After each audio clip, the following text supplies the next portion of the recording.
Most of you are aware of the fact that there are an estimated 12 million illegal aliens residing in the United States, and California is one of the biggest destinations for immigrants. But what most of you don't know are the real facts about immigration, and what debates are going on today about reforming the current system that allows for so much human rights abuse, discrimination, and corruption.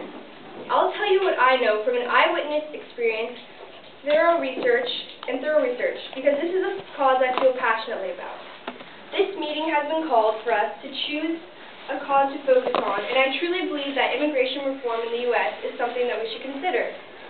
Immigration in the U.S. has been a topic under Amnesty International's belt for quite some time because of the human rights abuses that are going on within the system. The most modern immigration reform was the 1996 Welfare Act, PRAWORA, and since then there have been some major changes in the numbers and lifestyles of immigrants in the United States. As a citizen of this country, it is our duty to contribute some thought to the immigrants who have given the United States its glorious title and have offered so much labor to assist in our country's aspirations. Today is the day to call for reform, and we start by taking a look at the facts.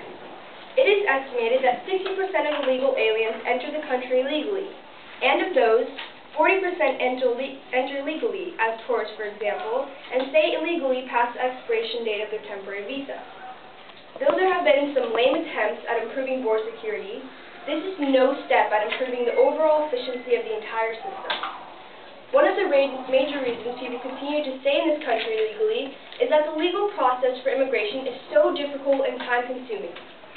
A realistic first reform would be to legalize the estimated 12 million immigrants who already live in the U.S.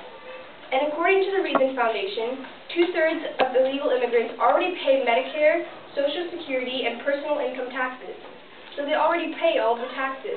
And many people argue that they don't pay taxes and they're here just not doing anything for the country, but really they're contributing to our wealth.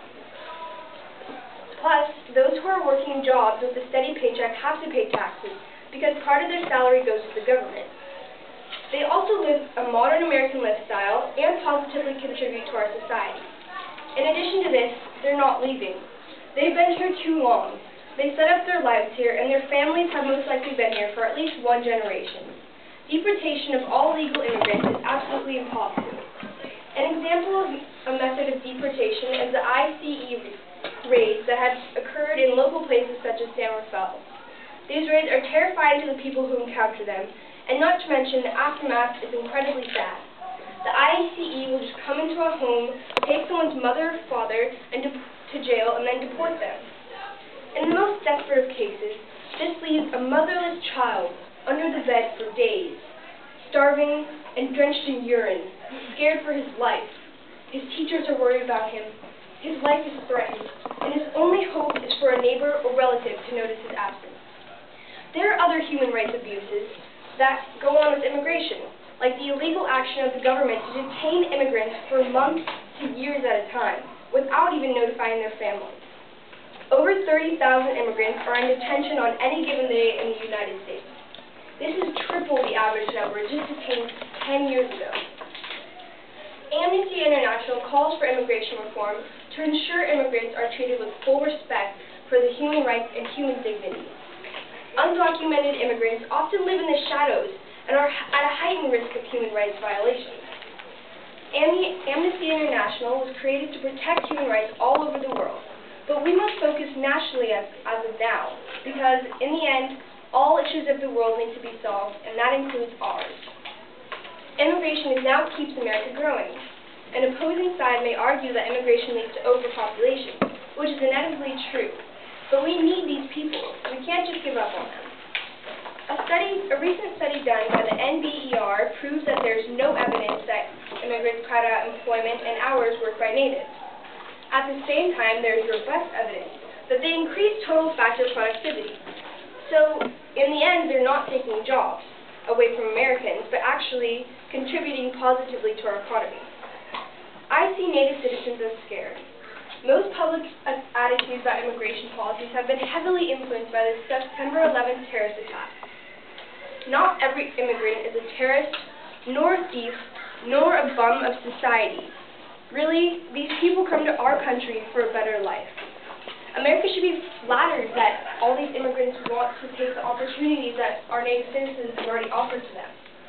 America presents opportunities for these immigrants who want more than their home country can give them. Immigration is a natural process. There's never going to be a good time for immigration reform in a political sense. The Obama administration is right to push for reform in 2010. So I'm asking our members today to vote for this cause. We have so much potential, and there is a dire need for this nation to be pushed. We must push Congress to consider immigration reform in 2010. The immigrants of the United States have to be recognized for their hard work and accomplishments. There was a conference in June in New York which addressed immigration reform. Our society, said conference president Francis Cardinal George of Chicago, should no longer tolerate a status quo that perpetuates a permanent underclass of persons and benefits from their labor without offering legal protection. Basically, this is saying that we shouldn't just, keep these immigrants in the shadows without giving them the legal protection that they deserve. Let us help these people. Now, let us help our nation benefit more by taking action to initiate immigration reform. We can only do good and make changes for the better if we become involved with this cause.